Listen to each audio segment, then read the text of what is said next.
I'm about to be 30 years old in the next few hours, and I narrowed down the 7 things that I wish somebody taught me in my early 20s that would have saved me so much headache, that would have made me wealthier, that would have made me more successful in my business, that would have made me more attractive in the dating pool and in the marketplace, and ultimately would have kept me making the same mistake over and over. So if you're a young man that's watching this and you know you're destined for greatness, whether you're building your business or you're about to start building your business and just want to become the best version of yourself, I would listen up and take notes. For those that don't know me, my name is Gary Frayter. I've previously managed social media for some of the biggest celebrities on the planet: Mike Tyson, Brendan Schaub, Steven Crowder, Mark Sanchez, and a ton of other influencers and celebs. Then I went out on my own with my brother and we launched our content agency and grew it from 0 to over 20 full-time employees, working with some of the biggest brands on the planet: Dirty Boxing Championship, Russell Brand. We managed an entire podcast network as well as a bunch of other influencers and celebrities. So now that you know a little bit about me, the only thing I ask is if you enjoyed this video, make sure to hit the like and subscribe button. It really helps with the algorithm. Without further ado, let's get right into the video. Starting with number 7, the goal for you should always be to launch a business. You see, there are only 2 factors you need to acquire massive amounts of wealth, okay? You need ownership and you need risk. Those are the only 2 things. Ownership means that you actually own something: stocks, real estate, a company. And risk means that the more risk that you accrue, the more money you are ultimately going to make, the more upside there is. So the more everything can fucking collapse and just shit hits the fan, the more there is actually upside and you can make a lot more money. The reason why an employee will never make as much money as a CEO is because if the company goes to shit and the CEO's name is on it or the business owner's name is on it, well, that person is the one actually responsible for everything. He has to manage payroll.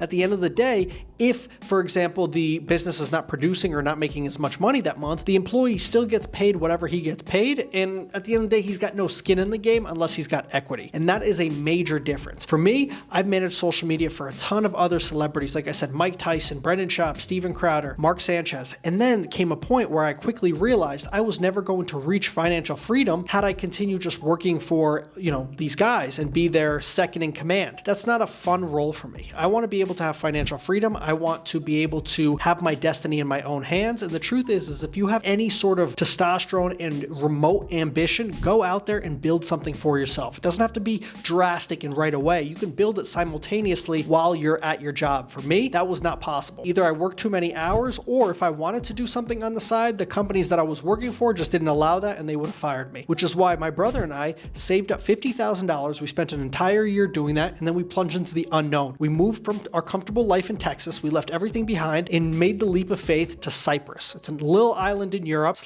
the Middle East, and we built our agency, Frayter Media, our last name, from scratch. And now we run a successful company with over 20 full-time employees. The point, though, is this: if you are going to be an employee your entire life, you either need to come to terms with the fact that you'll never reach financial freedom, or you need to also be building something on the side for yourself. If you take a W-2 steady paycheck, you are going to be screwed in the long term if you don't make a drastic change. And the problem is that a lot of people get really comfortable and never want to make that change because that money is so comfy and they up their lifestyle, right? Like they're making, let's say, $8,000 a month or $6,000 a month, and now they have a $3,000 apartment, they've got a car payment, and now they really can't afford to actually make that jump. So be smart about it. And if you are already building your business, well, then you are on the right path. Which leads me to point number 6. You need to understand the game of capitalism. You see, capitalism is not about who's the smartest or who gets the most amount of degrees. That is all bullshit. At the end of the day, school teaches us how to be a good employee, how to follow direction and do this, and this. Like whatever's assigned to you, that's what you do. But the best entrepreneurs are people that think outside of the box and are able to provide value in different forms. If you see a gap in the market, how can you take advantage of that? Capitalism is really a game of how can I bring my product and help the prospect, right, with sales, how can I help that person get from point A to point B? And my product is the thing that's ultimately going to take them there. For example, if somebody is out of shape right now and they want to lose 20 pounds, your coaching and your, what you're selling is really accountability and being there with them, and the fact that they are going to work with you and actually see a transformation. That's the thing that's ultimately going to take them from where they're at now to where they want to go. So they're basically buying a guarantee, more or less, that if they follow everything that you do, that they are going to reach their goals. That is ultimately what you're selling. And so many people don't understand the game of capitalism. They go to a job, they do the job, and then they go home and they think about drinking on the weekends. But if you truly understand how to make yourself more marketable, you understand social media, you understand how to garner as much attention as possible, the right kind of eyeballs, you understand and know what to say, the type of people you want to meet, how to network properly, and just really position yourself as an undeniable force in the marketplace that solves people's problems. That's ultimately ultimately what it is. Can you solve the problem that I'm experiencing? At the end of the day, if you go to a doctor, they're going to help you figure out what's actually wrong with you. If you go to a personal trainer, they're going to get you into shape. They're going to solve that problem that you have, that pain that you have. And so many people, it sounds so fucking basic, but so many people don't even understand that. And there's so many people that don't even understand taxes and how the tax system works, especially in places like the US, where the tax system actually favors entrepreneurs. Why do billionaires not pay as much in tax? It's because all their money is in stocks, it's in real estate, it's in various assets, which is why the system is built to tax the fuck out of people that are W-2s and are employees. The rich get richer and the poor get poorer. And if you can position yourself as somebody that owns assets and somebody that makes smart financial decisions, well, you're gonna have a beautiful life. Speaking of capitalism, the free market, and the fact that there are no safety nets, let's get to point number 5. And that is the fact that nobody is coming to save you. There was no bigger time I learned that than when I moved from Connecticut to Los Angeles to manage social media for Mike Tyson. The first few months were absolutely incredible. I was starstruck by how amazing California was, and being in a new city, Los Angeles, it was my dream city. And then all of a sudden I got hit with this like depression where I was like, oh wow, I'm on my own now. So like, God forbid I get fired from this job or something bad happens, like I'm cooked, like I'm on my own, like I have to pay my own rent. My parents aren't anywhere near here. I don't have any friends here that I've known my whole life or anything like that. I just have some acquaintances from work, but they're not going to save me. And so there comes a point in every young man's life where whatever trials and tribulations you go through and you have to face them yourself, you are going to get tougher, you are going to get mentally stronger once you come out the other side. But there's going to come a point where you really have to face, your demons and look yourself in the mirror and say, you know what, I got to keep going. Even when you don't have a reason to keep going, or it's hard to keep fighting, or you feel lonely, or you feel depressed and you're all by yourself. The truth is that you need to continue to put one foot in front of the other, and eventually you'll make it to the other side. And that right there is ultimately what builds resilience, because nobody respects a man who hasn't been through anything in his life. A man that's gotten a silver spoon his entire life. Nobody cares about that guy. People want to see, I don't know, whether you fuck your whole entire life up and then pull yourself up by your bootstraps and say, you know what, I'm going to keep going. I'm going to make it on the other side. Those are the best stories. That's a real hero's journey, is when something bad happens and then you come back like, you rise like a phoenix out of the ashes, and you silence all the doubters, and most importantly, you show to yourself that you are a capable man that can stand on his own 2 feet. Speaking of being a capable man, we all know capable men take care of themselves, they're physically fit, and they ultimately care about how they look, which leads me to number 4, and that is that your appearance matters. When I moved from Connecticut to Los Angeles, it was a massive shock to my system when I saw how well people in LA took care of themselves. I mean, they really, really care about themselves. Botox and how they dress and how they take care of themselves and how physically fit they are and go to the gym, like in how healthy they eat, especially when you're on the East Coast and you can bundle yourself up, 6 months out of the year, and you ultimately don't really care about how you look, again, because you can put on a big winter jacket. And also, it's not Hollywood. Like, it's not, as LA, it's not as bougie, for example. I mean, it's wealthy in Connecticut, but it's not to that same degree. But the point is, that was a massive difference that I noticed. And also I noticed how the people were treated that were much better looking. I mean, they got more opportunities. And the truth is, it doesn't matter what your fucking blue-haired liberal gender studies professor tells you. People care about how you look, regardless of where you're at. Hollywood is the biggest woke bubble on the planet, but people there really care about how they look. They take care of themselves, and there's nothing wrong with that, because they understand that reality is real, and that regardless of how much propaganda you shove down people's throats about body positivity, the truth is that if you've got a fat lawyer and you've got an in-shape lawyer, most people want to work with the in-shape lawyer, because they assume automatically that the in-shape lawyer takes care of himself and he's going to be better prepared, and he puts more effort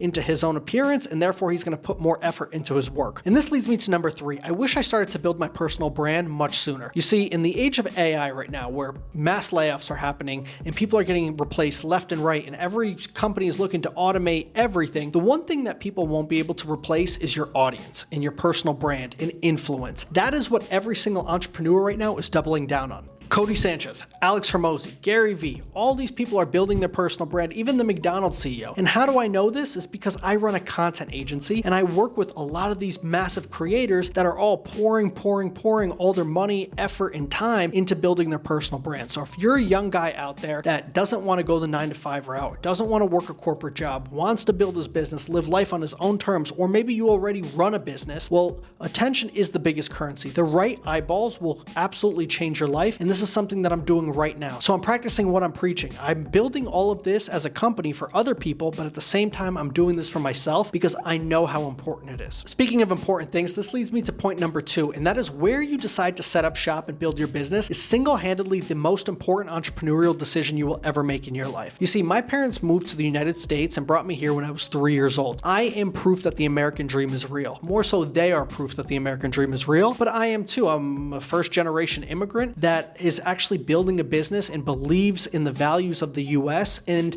truthfully, if you take a look at my Instagram, you'll see that I shit a lot on Canada and the UK. And the reason why is because I don't like those countries. I don't like the fact that they are anti-capitalist. I don't like the fact that they've got all these socialist policies that ultimately hurt people that produce and reward people that do nothing. I don't like that. That doesn't sit well with me. And it's more of a warning to the entrepreneurs out there that there's better places to be. For example, me, even in the US, I moved from Connecticut. If I had a business there, I would be paying very high taxes. If I moved to California, I would also be paying very high taxes. But I moved to Texas. Another great place is Florida or Tennessee, where there's no state income tax. Even the states matter, but more so even countries. UK right now has a massive amount of millionaires that are leaving and going to places like the UAE, going to places like Cyprus, going to places like the US, because they want entrepreneurial friendly countries. And those places that I mentioned earlier, Canada, the UK, Belgium, France, like they don't reward entrepreneurship. And truthfully, I believe that you building something for yourself and putting your name on something like I did for Frayter Media, like that is life changing. That is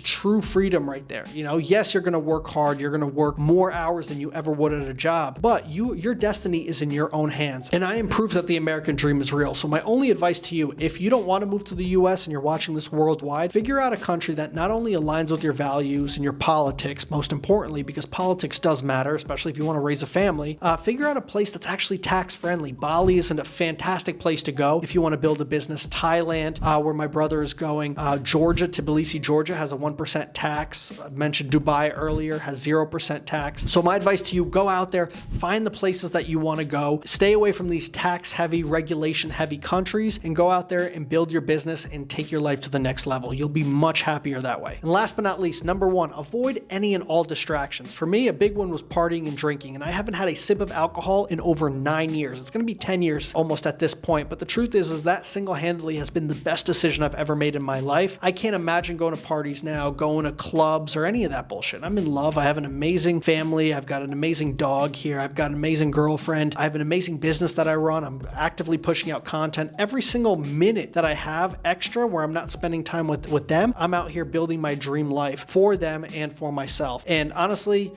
being 30 years old now, I can't imagine like going out to bars, clubs, or any of that bullshit. Like it's just a waste of time. Focus on building your life, get in the best shape possible. And the truth is that it's going to be very hard for you to compete with guys like myself. And there's plenty of us out there that don't drink, don't party, don't smoke, don't do any degenerate bullshit, that are locked in, eat healthy, and that's it. We're only focused on progression and moving forward and living a positive life. And one of the things that you also need to get rid of is negative people in your life that will continuously bring you down. Fuck those people. Stay away from those people, and honestly, you're going to be much happier. And the truth is that everything is in your hands. Your power is in your hands. And if you have the discipline, the drive in order to say no, focus on the shit that's in front of you, you're going to live an amazing life. If you don't have anything productive to do, go to the gym, go put out content, and start planning your future and building out your business or taking your business to the next level. Guys, thank you so much for watching. My name is Gary Frayter. Feel free to follow me on Instagram. If you've made it to this point, I really, really appreciate it. I run a social media content agency, so if you're a high-level entrepreneur, if you're a celebrity, an influencer, a podcaster, feel free to go to fraytermedia.com, check out our website, and DM me on Instagram. I would love to see if I can help you out and work with you. Thank you again, and I'll catch you in the next video.